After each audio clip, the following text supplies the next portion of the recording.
2019 ఎన్నికల్లో నెల్లూరు నుంచి cheap liquor తెప్పించినటువంటి ఎవరు తెప్పించారో ఈ జిల్లా ప్రజలందరికీ తెలుసు. Ponnuru candidate Markapuram cheap liquor కేసులో దొరికితే బీఫామ్ కూడా లేకుండా అరెస్ట్ చేసేస్తే మన క్యాండిడేట్ పరిస్థితి కూడా అదే. ఈరోజు తెలుగుదేశం పార్టీలో నారాయణ పాపం ఉన్నాడు. ఆ రోజు జెడ్పీటీసీగా డెవలప్గా పోటీ చేశాడు. పక్కనే ఉన్నాడు సీను సాక్ష్యం. ఇస్తే వాళ్ళని అరెస్ట్ చేశారు. బట్టి వెళ్ళాడి చెప్పినాం, ఇది మంచి సంస్కారం కాదు, నువ్వు తెస్తున్నావు అంటే చించుకోమడు. లారీలు తీసుకొచ్చి ఉలవపాల డాబా కాడ పెడితే 3 రోజులు ఆడబెట్టి దించకుండా వేరే వ్యక్తి పేరు ఈ సందర్భంలో చెప్తే విఘ్నత కాదని చెప్పడం లేదు. నేను ఆ వ్యక్తితో గొడవ పెట్టుకొని నాకు సంబంధం లేదని అడ్డం తిరిగితే ఈరోజు తెలుగుదేశం పార్టీలోనే పనిచేస్తున్నాడు ముసునూరు నాయకుడు, బీసీ నాయకుడు లింగం మాల్యాద్రి. ఆనాడు పీఆర్పీలో ఉన్నాడని చెప్పావు, కొత్త తెలుగుదేశం అతను నిలిపెట్టి ఆయన ఇంట్లో సరుకు దించావు. గండవరపు రాజారెడ్డి ఇంట్లో సరుకు దించావు.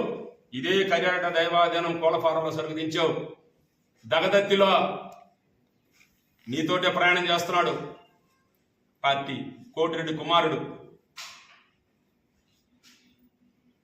ఆయనతో దించావు సరుకు. పెద్దపుచ్చాడు వివేకిరెడ్డి ఇంట్లో దించావు. అల్లూరులో శేషారెడ్డి, సంగపేటలో దండాకృష్ణారెడ్డి, ఇట్లా అందరిలో దించావు. స్క్వాడ్ వస్తుంది, రైడ్ స్టార్ట్ అయింది. కర్ణాటక నుంచి తెప్పించావు నువ్వు.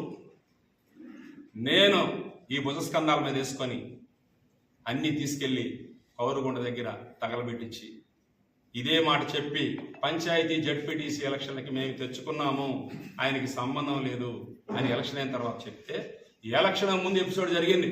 ఈరోజు మాగుంట శ్రీనివాసరెడ్డి గారు బతికే ఉన్నారు, నీకు బీఫామ్ కూడా లేదు.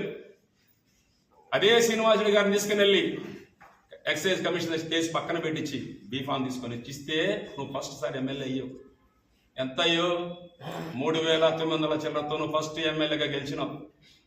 ఆనాడు విష్ణువర్ధన్ గారు చేశారు, యానా చెట్టి గారు, దివంగత యానా చెట్టి గారు చేశారు. నువ్వేమేమి చేసావో రాజకీయంగా అనేది నేను చెప్పడం వల్ల ప్రతి ఒక్కరికి తెలుసు. వాడుకొని ఎలా మనిషిని వదిలేస్తావు అనే దానికి నిదర్శనమే నీ నైజం. చనిపోయినటువంటి ఎస్సీ నాయకుడు తిరుపాల గారు ముందు నువ్వు ఏ విధంగా భాష నోటి దిగజారి మాట్లాడేవో హుందాగల వ్యక్తి గురించి ఆనాడే నిన్ను గురించి మేము చాలా జాగ్రత్త పడతానే వచ్చాం. 2వ ఎలక్షన్ స్టార్ట్ అయింది.